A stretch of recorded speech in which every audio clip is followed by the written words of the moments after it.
లోక్సభలో anti paper leak బిల్లుపై చర్చ మైలురాయిలా నిలిచిపోతుందన్న జితేంద్ర సింగ్. విద్యార్థుల భవిష్యత్తు కోసం ప్రధాని శ్రమిస్తున్నారన్న కేంద్ర మంత్రి. చంద్రబాబు విజన్ ని తెలుగు ప్రజలు మరిచిపోలేదు. ఏపీకి పెట్టుబడిదారులు మళ్లీ వస్తున్నారు. ఉత్తరాంధ్రకి ఎయిర్పోర్ట్ కీలకమన్న పార్థసారథి. ఏపీ ప్రభుత్వంతో 3 సంస్థల కీలక ఒప్పందం. దేశంలోనే తొలి ప్రెసిడెంట్ ఆంకాలజీ విధానానికి శ్రీకారం. క్యాన్సర్ రోగులకు అధునాతన జన్యు పరీక్షలు. చంద్రబాబు చర్చకొస్తే జగన్ వస్తారు. లోకేష్ డిబేట్కొస్తే నేనే వస్తా. డిఎస్సి అక్రమాలపై విచారణ జరిపించాలన్న పేర్ని నాని. డిఎస్సి అక్రమాలపై ఎక్కడైనా చర్చకు సిద్ధం. లోకేష్ వెంటనే రాజీనామా చేయాలి. సిబిఐ విచారణకి రోజా డిమాండ్. ఢిల్లీలో కేటీఆర్ పర్యటన. కేంద్ర మంత్రి అశ్విని వైష్ణవ్తో భేటీ. రైల్వే ప్రాజెక్టులపై చర్చలు.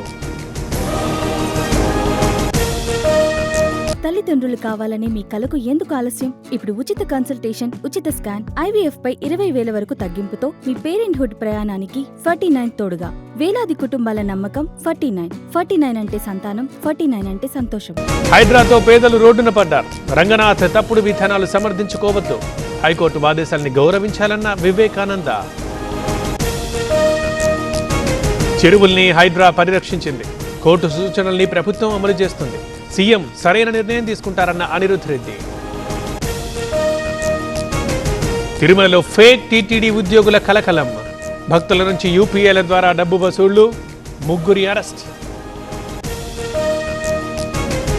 ఢిల్లీలో రేవంత్ రెడ్డి పర్యటన. పార్లమెంటుకు వెళ్లిన సీఎం పలువురు కేంద్ర మంత్రుల్ని కలిసే ఛాన్స్. ఆసిఫాబాద్ జిల్లా పోతపల్లిలో రైతుల ధర్నా. అటవీ శాఖ అధికారుల తీరుపై ఆగ్రహం. పోడు సాగుకి ఇబ్బందులు లేకుండా చూడాలంటూ డిమాండ్.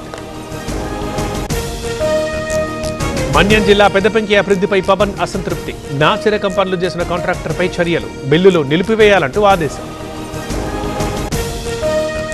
కుప్పంలో భువనేశ్వరి పర్యటన. ప్రభుత్వ ఆసుపత్రి సందర్శన. విద్యార్థుల క్విజ్ పోటీలకు హాజరు.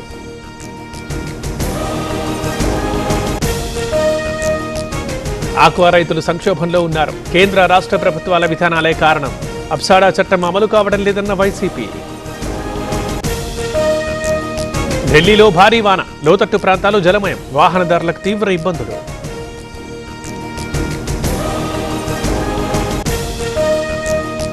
బాంబే హైకోర్టుని ఆశ్రయించిన శిల్పా శెట్టి భర్త. ఈడీ సమన్లు సవాల్ చేస్తూ పిటిషన్. వాదనలు వినిపించే అవకాశం ఇవ్వలేదంటున్న రాజ్ కుంద్రా. సైబర్ మోసాలపై ఈడీ విచారణ. విదేశీయుల్ని మోసగించిన కేసులో నిందితుడి అరెస్ట్. హైదరాబాద్, అహ్మదాబాదుల్లో ఈడీ సోదాలు. వీడియో బ్లాక్ చేయడం సాంకేతిక పొరపాటే. ప్రధాని మోదీకి క్షమాపణలు చెప్పిన మెటా ఇన్స్టాగ్రామ్ గ్లోబల్ హెడ్లకు కేంద్రం సమన్లు. మోదీకి తమిళనాడు సీఎం లేఖ. మేకదాటు ఆనకట్ట అంశం ప్రస్తావన. నీటి వాటాలపై కేంద్ర మంత్రి వ్యాఖ్యలు సరికాదన్న విజయ్.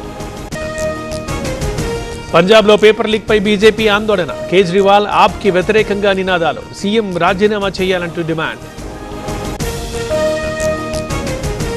పార్లమెంటు మార్చి ఘటనపై సుప్రీంకోర్టు విచారణ. పెల్లెట్ గన్ల వాడకంపై సీజేఐ అసహనం. పోలీసుల తీరుపై స్వతంత్ర సిట్కి ఆదేశాలు.